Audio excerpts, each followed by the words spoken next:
est avec Loan Norakaski, avec Morgane de Touriste, avec le faux universitaire.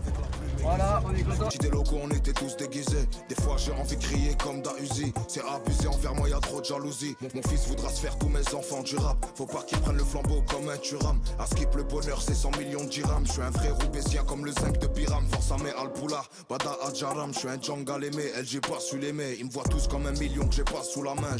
Et bonjour à tous, bienvenue dans une nouvelle vidéo. Aujourd'hui c'est la foulée blanche.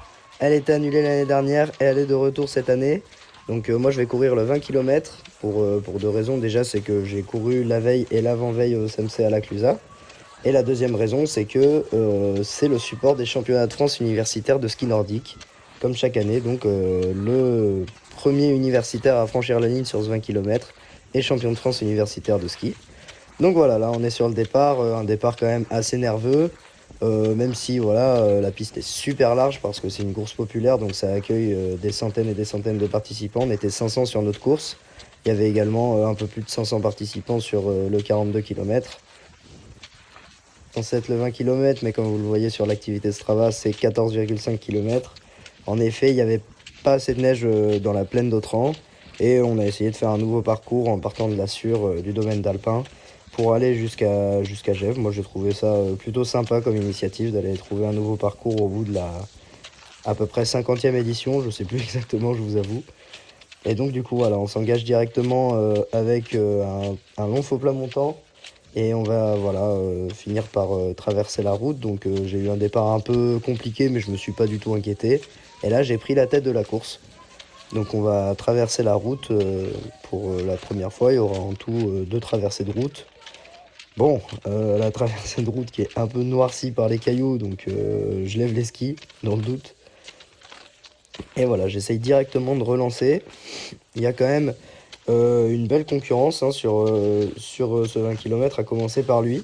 Alessio Romano, c'est un Italien. Le petit frère de Lorenzo Romano d'ailleurs. Et il est très solide pour l'instant.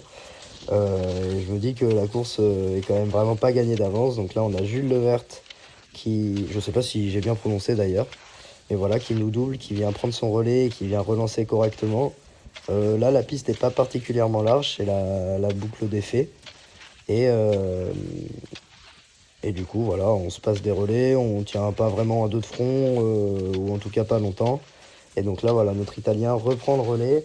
Moi j'essaie de rester dans les skis un peu sur ce début de course, de pas trop cramer d'énergie, mais quand même de relancer quand je vois que ça commence à aller trop lentement. Donc là je mets une bonne petite relance. J'étais parti dans l'optique de voilà, aller vraiment fort sur les parties montantes et d'essayer de conserver un peu d'énergie dans les parties un peu plus descendantes. Là, à l'heure où on parle, c'est un groupe d'une vingtaine d'éléments. Mais je fais des grosses relances, on me voit dans l'ombre là, je fais des très très grosses relances. Donc voilà, il y a quelques éléments qui sautent au fur et à mesure. J'essaye au train voilà, de gagner le plus de temps possible. Et on voit la trace jaune qui avance jusque tout en bas de la carte. C'est globalement un long faux plat montant pour arriver en bas de la montée de Gèvres. Bon, voilà, j'essaye le plus possible d'attaquer. Et là, on se retrouve dans un groupe avec à peu près 6 skieurs. Donc toujours Jules Levert qui prend quelques relais. Sur la première partie de course, les relais étaient passés à peu près équitablement. Ce sera pas la même pour la suite. Après, voilà, c'est le jeu. Hein. Sur une course longue distance comme ça, on sait qu'on va des fois être amené à prendre tous les relais. Bon, déjà, la première chose à noter, c'est que j'ai des super skis. Ça fait vraiment plaisir.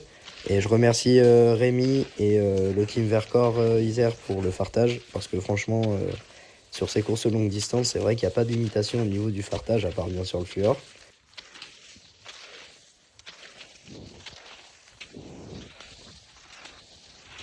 Personne se gêne pour aller correctement farter ses skis.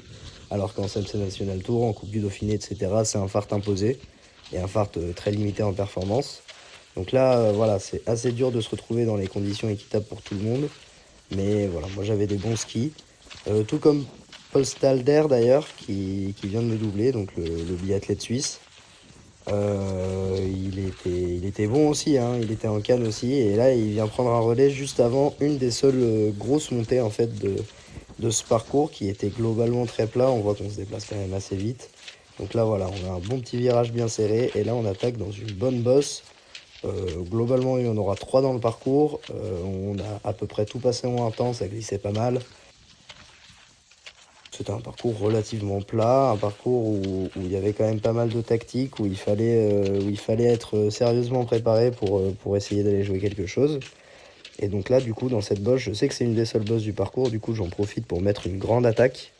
Et surtout une grande relance par ici. Là, un des 2 seuls virages piégeux de la course aussi. Voilà, j'essaye vraiment de mettre tout le jus que j'ai globalement. Et Paul Stalder est déjà en train de craquer un peu. Enfin, déjà en train de craquer, il a quand même fait des kilomètres avec nous. Et c'est vrai que le rythme était un peu effréné entre les relais de Alessio Romano et les miens. Et donc là, je vais prendre la tête de la course et pas la lâcher pendant les 3 prochains kilomètres globalement. Voilà, à chaque bosse, j'essaye de travailler pour épuiser mes adversaires. Je sais qu'ils vont pas forcément craquer d'un coup comme ça dans la bosse, mais voilà, essayer de les fatiguer parce que dans les montées, on profite pas trop de l'aspiration. Donc si je vais vite, ça va pas forcément leur bénéficier. Alors que c'est vrai que si je relance comme un fou dans les descentes, bah, ils ont juste à se mettre derrière et ils crameront beaucoup moins d'énergie que moi. Donc là, un virage un peu tendu, c'est vrai que je voulais pas trop prendre de risques, donc j'ai sorti le chasse-neige. Et donc ça, voilà, la descente de la Combe de Gève, qu'on a pu faire en long, en large et en travers la saison dernière, quand c'est le seul endroit du Vercors où il y avait de la neige. Bon bah là, voilà, on va passer un peu plus brièvement. Et donc, on approche de la 2e traversée de la route. Petit virage serré, ça me permet de voir que Paul Stalder n'est plus avec nous. Et qu'il ne reste plus qu'à aller sur Romano. Bon, encore une traversée de route bien noircie par les cailloux. Bon, c'est pas grave, hein, de toute façon ça nous permet de voyager un peu dans le Vercors, donc on va pas trop se plaindre. Finalement les pistes étaient pas si mal parce que les conditions n'étaient pas évidentes. Un gros boulot de la part des bénévoles de la Foulée Blanche, c'est toujours sérieusement organisé, donc on se fait jamais de soucis. Et là on arrive donc sur l'entrée du plateau de Gève. Grand soleil, grand soleil pour nous accueillir. Évidemment, il faisait assez chaud sur cette course, sur ce week-end du 29, ou plutôt du 28 janvier. Il faisait voilà, à peu près 5 degrés, soleil. Et donc là, voilà, j'essaye de mener un rythme toujours soutenu parce qu'on se rapproche doucement de la fin de la course, de la dernière bosse. Plutôt des dernières bosses parce que voilà, on va serpenter un peu sur le plateau de Gève, sur les petites remontées, etc. pour aller prendre un peu de dénivelé. Voilà, c'est une course où vraiment il fallait bien utiliser les jambes et où vraiment je peux remercier ma paire de skis parce que voilà, ça fait vraiment une diff assez considérable. Donc là on arrive dans la bosse qui nous ramène sur le plateau de Gève. À droite on voit le père d'Alessio Romano qui est également son entraîneur, qui était également l'entraîneur de Nicolas Perrier il y a du coup une vingtaine d'années je pense. Un excellent entraîneur, du coup on en conclut bien sûr. Et voilà, il lui donne le dernier ravito, les dernières indications. Globalement il dit qu'il va falloir attaquer en italien de ce que j'ai compris. Et c'est chose faite, il va pas du tout de main morte. Et là je peux vous dire qu'il a vraiment fallu s'accrocher parce que moi j'étais déjà dans un effort assez soutenu. Mais voilà, il a fait une énorme relance, une énorme attaque et moi j'arrive à rester dans ses skis. Il voit que je l'ai suivi donc il relâche l'effort. Et là je me dis que s'il me fait ça jusqu'à la fin de la course, ça va être très compliqué cette fin de course. Mais voilà, on n'est plus qu'à 2 km de l'arrivée à peu près.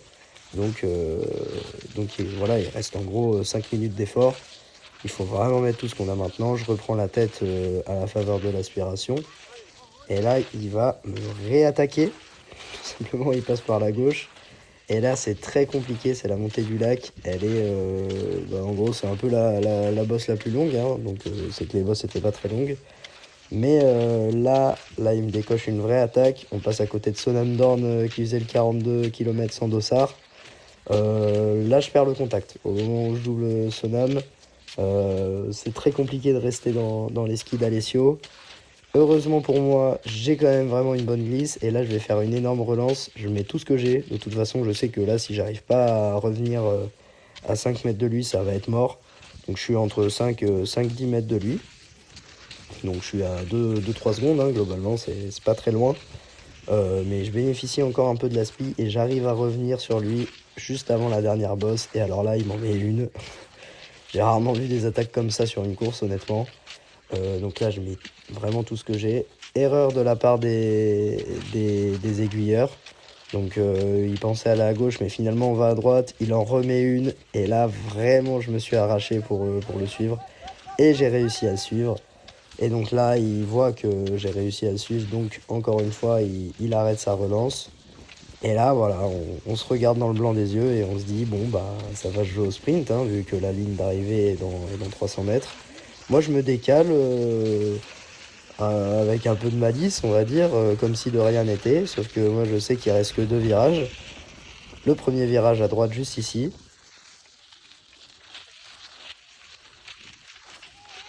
Le virage à gauche, bon là, on voit que petit manque de lucidité. L'effort commence à être sacrément long. Et là, on a la ligne droite. Voilà, là tout simplement je donne tout ce que j'ai et là ça va être très serré parce qu'on est vraiment en coude à coude et là il y a la ligne d'arrivée, on fait le jeté de pied tous les deux et juste après on doit freiner parce que personne s'est décalé dans l'air d'arrivée et là à ce moment là on ne sait pas quel est le résultat mais on sait que c'était une belle bagarre. Grosse attaque. Putain, je suis en mode 4 d'ici là, attends, faut que je remette le... Vas-y, remonte. Oh là là, on est bien. Je remonte dans mon On est en mode golf ou quoi là les gars? Je remonte dans mon esprit. Bon, débrief de la course du jour, les breakers. Lohan, un commentaire sur le parcours, sur les skis, sur la course en général. En vrai, la neige était pas mal. Et ouais, La neige était pas mal. parce que c'était mal parti, hein. On s'est dit, oula, La neige était pas mal, au contraire de moi. qui était mal, qui était très mal. On est mal, patron. On est très mal. La retraite. Bon bah voilà, là on a attaqué la récup, on attend que Idriss et Maëbeuf, les pensionnaires du CO7 Lot arrivent. Pour ma part, course sympathique. Voilà, on est parti un peu en tête, j'ai pris vraiment tous les relais parce que j'avais vraiment envie de prendre la course en main, quoi, de m'engager. Et après on avait notre ami italien dont j'ai pas encore le nom mais qui était méga costaud, quoi.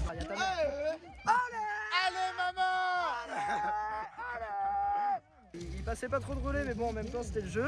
Énorme sprint à la fin. Bon, il m'a lâché quelques attaques que je vous remettrai de toute façon où vraiment il a fallu être costaud pour suivre.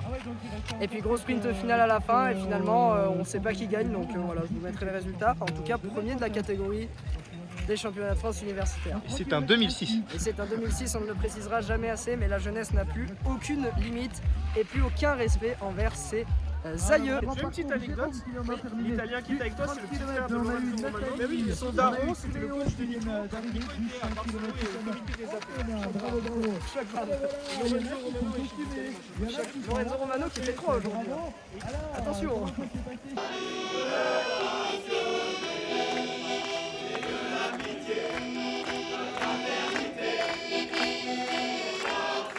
L'INP Paul Stadler.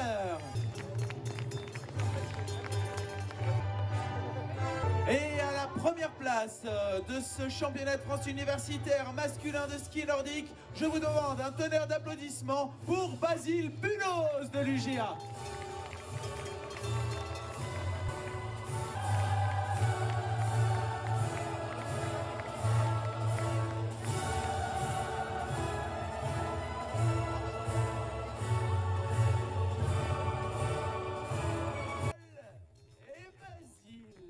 Du podium, c'est l'INP de Grenoble représenté par Paul Stadler, Maxime Gros et Daphné Patois. Bravo à eux. D'Italie, Monsieur Alessio Romano. Et le grand vainqueur du 20 km homme, ça a été départagé à la vidéo, il a mis la couronne sur la tête, Monsieur Basile Bunos. Là, ça a été un sprint serré jusqu'au dernier moment. Tonnerre d'applaudissements pour Basile. Bon bah merci beaucoup d'avoir suivi cette vidéo. Si elle vous a plu, n'hésitez pas à mitrailler le pouce bleu. Excusez-moi pour ça. Puis voilà, à la semaine prochaine pour une nouvelle vidéo. Merci beaucoup. Ciao. Dubstep. Pour nous les bourgeois c'est des aliens. Je fume un joint, je fais en survêt dans le Cayenne. Je fais des trous de boulettes sur mes Asdix Cayano. Ça mélange des kilos de cam en survêt du Feyenoord. Demande à Gollum, passe lui du Seigneur des Anneaux. J'suis pas